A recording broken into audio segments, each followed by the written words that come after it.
Hello students. छात्रों, आपने कल पढ़ा पदार्थ क्या है और पदार्थ कितनी अवस्थाओं में पाया जाता है। अब आज पढ़ेंगे पदार्थ की अवस्था में परिवर्तन।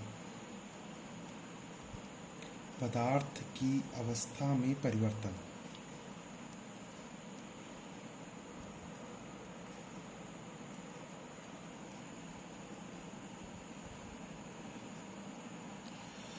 पदार्थ का ताप परिवर्तन करके उसकी अवस्था में परिवर्तन किया जाता है, या पदार्थ का ताप परिवर्तित करके उसकी अवस्था में परिवर्तन किया जाता है। जैसे बर्फ़ है, बर्फ़ को थोड़ा सा गर्म करेंगे हम तो जल बन जाएगा, जल को और गर्म करेंगे तो जलवाष्प बन जाएगा। और अगर जलवाष्प को ठंडा करते हैं हम तो जल बन जाता है, और जल को और ठंडा करें तो बर्फ बन जाता है। यही सारांश है पदार्थ की अवस्था में परिवर्तन का। तो हम लिखते हैं पदार्थ का ताप परिवर्तन करके उसकी अवस्था में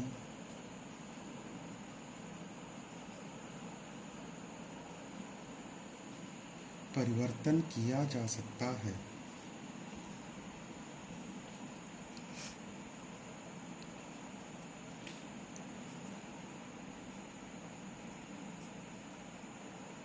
एक छोटा सा फिगर भी इस तरीके से आप बना सकते हैं समझने के लिए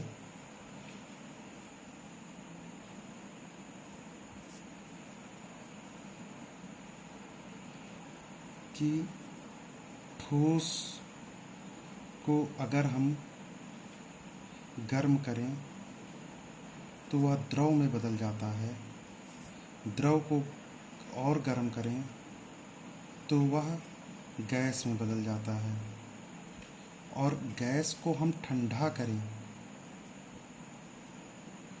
तो वह द्रव में बदल जाएगा, और द्रव को ठंडा करें तो वह ठोस में बदल जाएगा। जैसे बच्चों, जल को 0 डिग्री सेल्सियस तक ठंडा किया जाता है तो वह बर्फ अवस्था में आ जाता है, यानी ठोस अवस्था में परिवर्तित हो जाता है। और 100 डिग्री सेल्सियस तक जल को गर्म करने पर यह उबलने लगता है, तथा जल वाष्प गैसीय अवस्था में परिवर्तित हो जाता है। जल वाष्प को ठंडा करने पर पहले द्रव अवस्था और अंत में फिर वह ठोस अवस्था में परिवर्तित हो जाता है। अब बच्चों, तापमान परिवर्तन का क्या प्रभाव पड़ता है ये जानेंगे।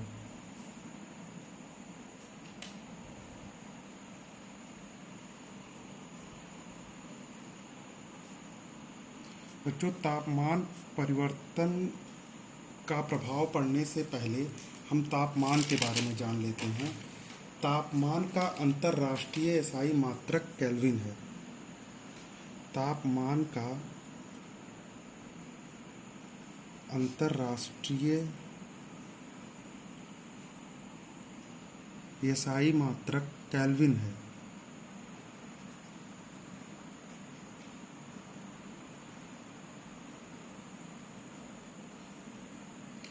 तापमान की माप का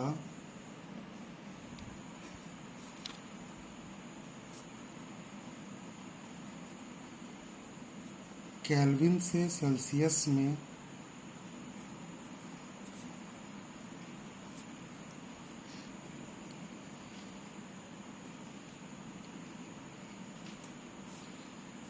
बदलने के लिए दिए हुए तापमान में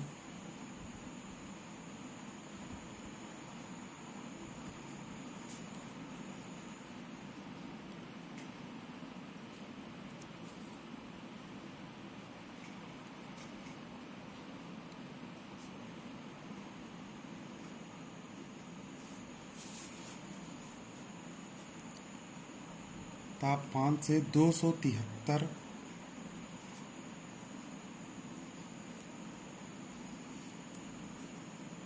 घटाने चाहिए।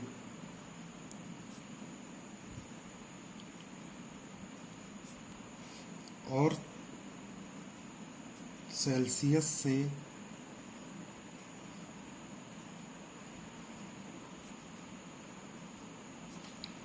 केल्विन में बदलने के लिए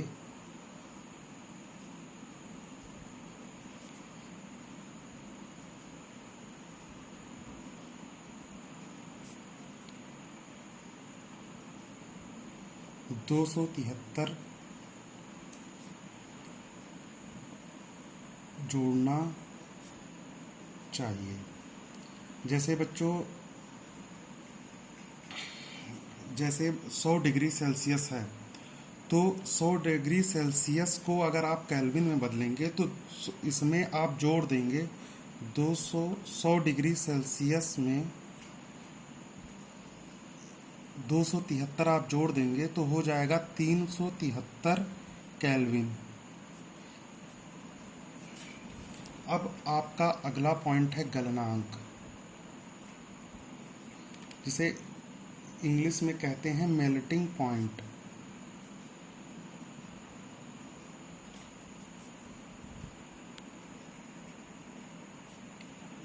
छात्रों, जब किसी पदार्थ को गर्म किया जाता है तो ताप बढ़ने पर कणों की गतिज ऊर्जा बढ़ जाती है। फलस्वरूप ठोस के कण जो विरामावस्था में होते हैं अपने माध्य स्थिति के अनुदिश कंपन करने लगते हैं। इस स्थिति में पदार्थ के कण अपने नियत स्थान को छोड़कर अधिक स्वतंत्र होकर गति करने लगते हैं। एक अवस्था ऐसी आती है जब ठोस पिघलकर द्रव अवस्था में परिवर्तित हो जाती है। तो इसका परिभाषा इस तरीके से लिख सकते हैं, जिस न्यूनतम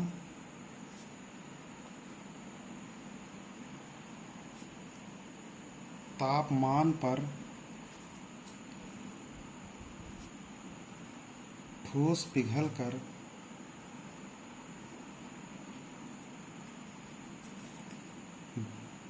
द्रव बन जाता है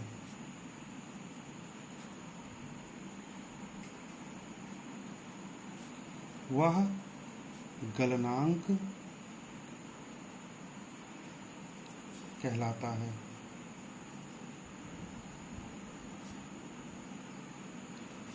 इस परिवर्तन को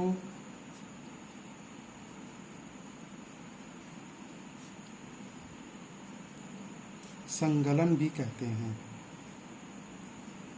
इंग्लिश में फ्यूजन।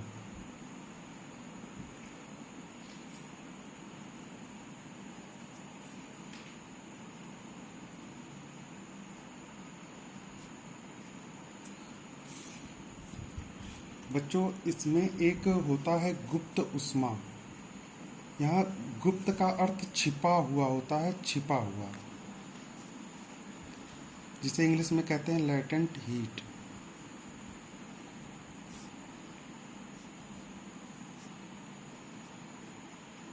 अब लेटेंट हीट का, गुप्त उष्मा का परिभाषा इस तरीके से है कि वायुमंडलीय दाब पर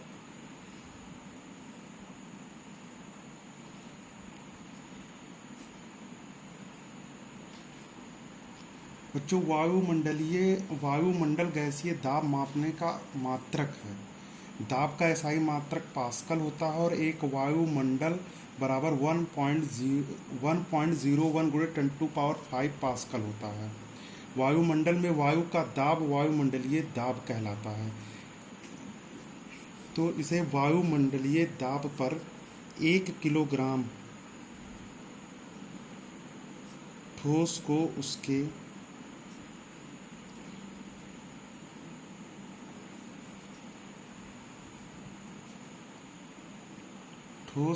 उसके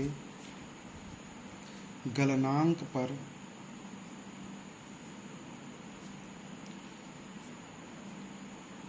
द्रव में बदलने के लिए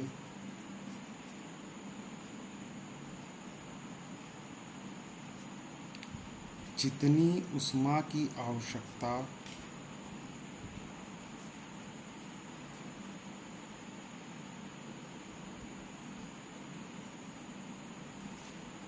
होती है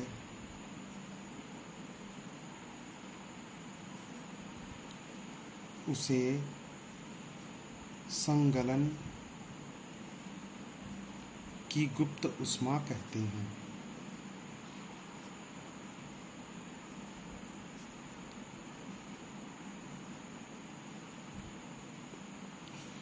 बच्चों, नेक्स्ट है आपका क्वथनांक।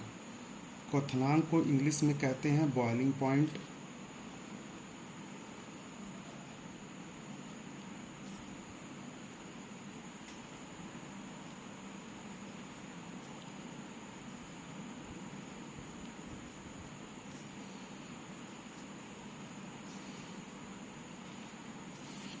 एक निश्चित तापमान पर कणों की ऊर्जा इतनी अधिक हो जाती है कि परस्पर आकर्षण बल को तोड़कर वह स्वतंत्र हो जाती है। इस तापमान पर द्रव गैसीय अवस्था में बदलना प्रारंभ हो जाता है। इस स्थिति को द्रव का उबलना भी कहते हैं। एक निश्चित तापमान पर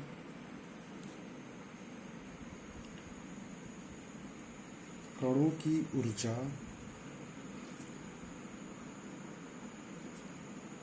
इतनी अधिक हो जाती है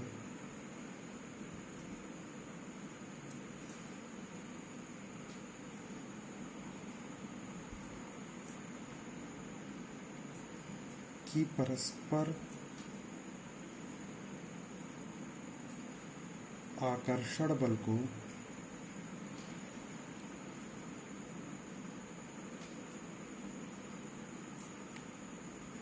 तोड़कर वह स्वतंत्र हो जाते हैं।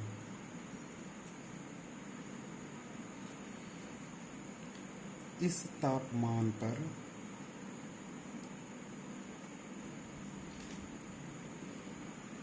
द्रव गैसीय अवस्था में बदलना प्रारंभ हो जाता है। बच्चों, इसका एक उदाहरण यह भी है, जैसे आप पानी को जब उबालते हैं तो आप देखते हैं भाप बन के उड़ने लगता है, तो वह उसकी गैसीय अवस्था रहती है।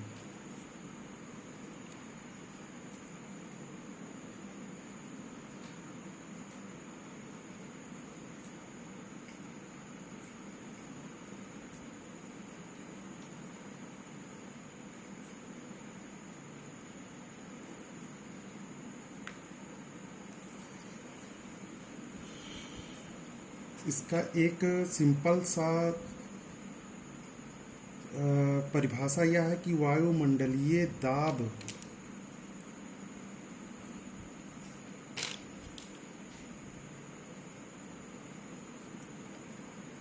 पर वह तापमान जिस पर द्रव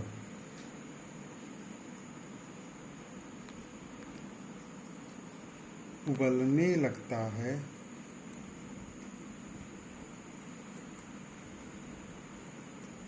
उसे उसका क्वथनांक कहते हैं।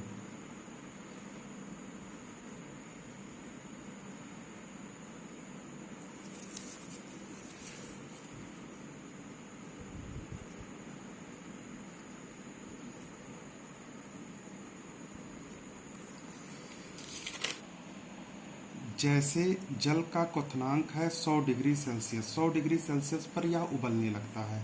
इसमें हम 273 जोड़ते हैं तो वह 373 केल्विन हो जाता है। मतलब जल का क्वथनांक 373 केल्विन है। अब अगला पॉइंट है हिमांक। हिमांक को इंग्लिश में कहते हैं फ्रीजिंग पॉइंट।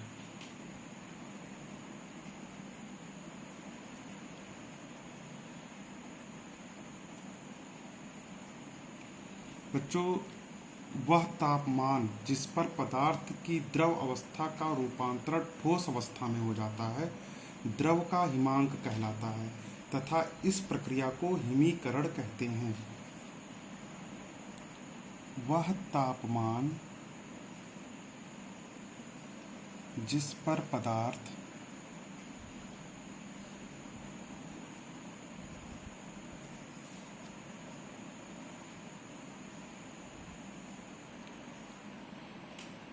द्रव अवस्था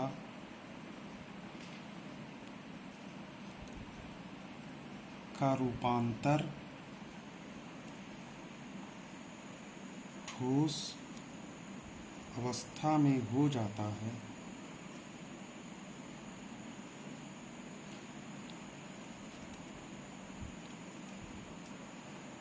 द्रव का हिमांक कहलाता है।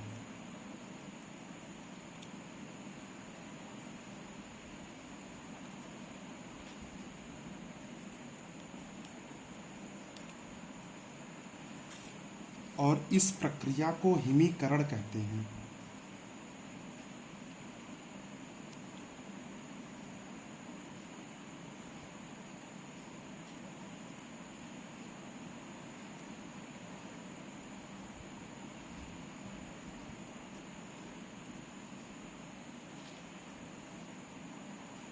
हिमीकरण को इंग्लिश में कहते हैं फ्रीजिंग।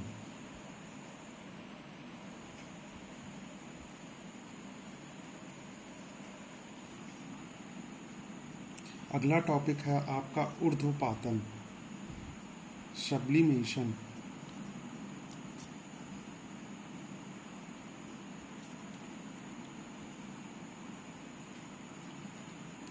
कुछ पदार्थ ऐसे होते हैं जो द्रव अवस्था में परिवर्तित हुए बिना सीधे गैस में परिवर्तित हो जाते हैं। बच्चों, आपने घर में कपूर देखा होगा, वैसे ही है यह प्रक्रिया ऊर्ध्वपातन कहलाती है। जो द्रव अवस्था में परिवर्तित हो ना हो और सीधे गैस में परिवर्तित हो जाए, उसे ही ऊर्ध्वपातन कहते हैं। पदार्थ ऐसे होते हैं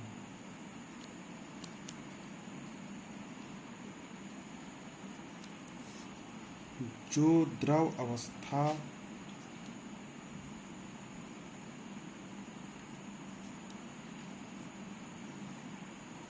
में परिवर्तित हुए बिना सीधे गैस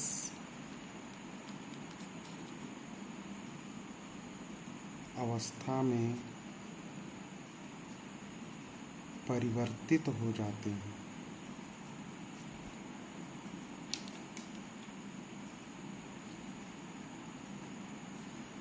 यह प्रक्रिया ऊर्ध्वपातन कहलाती है।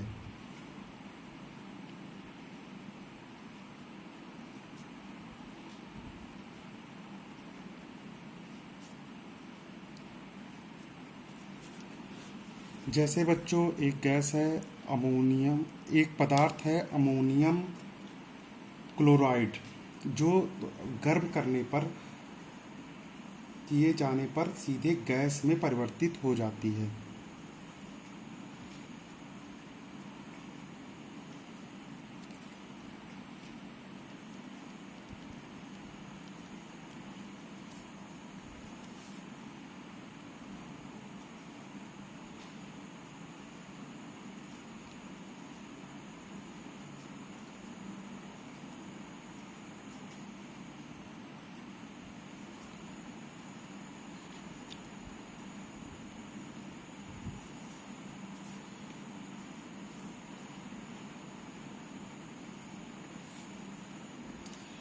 और गैस से सीधे ठोस में बदलने की प्रक्रिया को क्या कहते हैं? इस प्रक्रिया को निक्षेपण कहते हैं, डिपोजिशन कहते हैं। और गैस से सीधे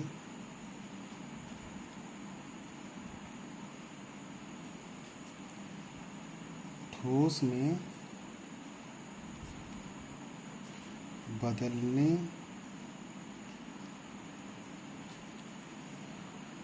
की प्रक्रिया को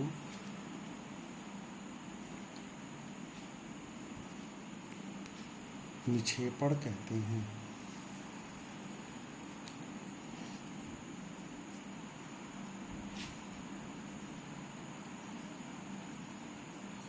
अब बच्चों, आपका नेक्स्ट टॉपिक है संघनन।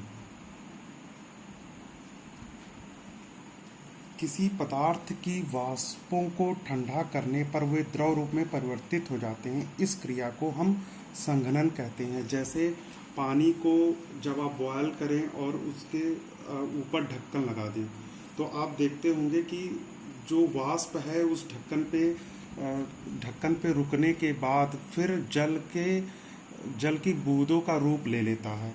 इसी प्रक्रिया को हम संघनन कहते हैं। किसी पदार्थ की वाष्पों को ठंडा करने पर वे पुनः द्रव रूप में परिवर्तित हो जाते हैं।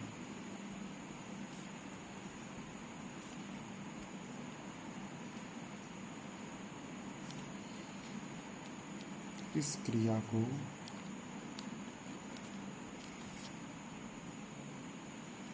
हम संघनन कहते हैं। बच्चों, आपने पढ़ा कि ताप ऊष्मा का क्या प्रभाव पड़ता है पदार्थों पर। अब उसी प्रकार आप पढ़ेंगे कि दाब का क्या प्रभाव पड़ता है, दाब का क्या इफेक्ट है। आपका अगला टॉपिक है दाब परिवर्तन का प्रभाव।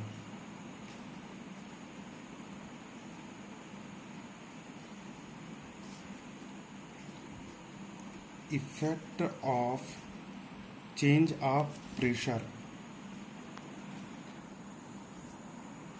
Effect of change of pressure. बच्चों, किसी पदार्थ के अवयव कणों के बीच की दूरी में अंतर होने के कारण पदार्थों की विभिन्न अवस्थाओं में अंतर होता है। किसी सिलेंडर में भरी गैस पर दाब लगाने एवं संपीड़न करने पर उसके अवयवी कणों के बीच की दूरी कम हो जाती है, अर्थात कण परस्पर समीप आ जाते हैं। अतः दाब परिवर्तन से पदार्थ के अवस्था को भी परिवर्तित किया जा सकता है। बच्चों, आपने देखा होगा कि घर में जो सिलेंडर आप यूज़ करते हैं उसे कभी हिलाने पे आपको ऐसा लगता होगा कि उसके अंदर पानी भरा हुआ है, पर वो ऐसा होता नहीं है। पेट्रोलियम एक गैस है जिसका मुख्य घटक ब्यूटेन है तथा इसमें प्रोपेन और ईथेन भी होते हैं। अब इस पे दाब लगाकर संपीड़न करके यह द्रव में बदल जाती है और इसे सिलेंडर में तब भर दिया जाता है। इसीलिए जो सिलेंडर में गैस भरी रहती है उसे या घरेलू सिलेंडरों को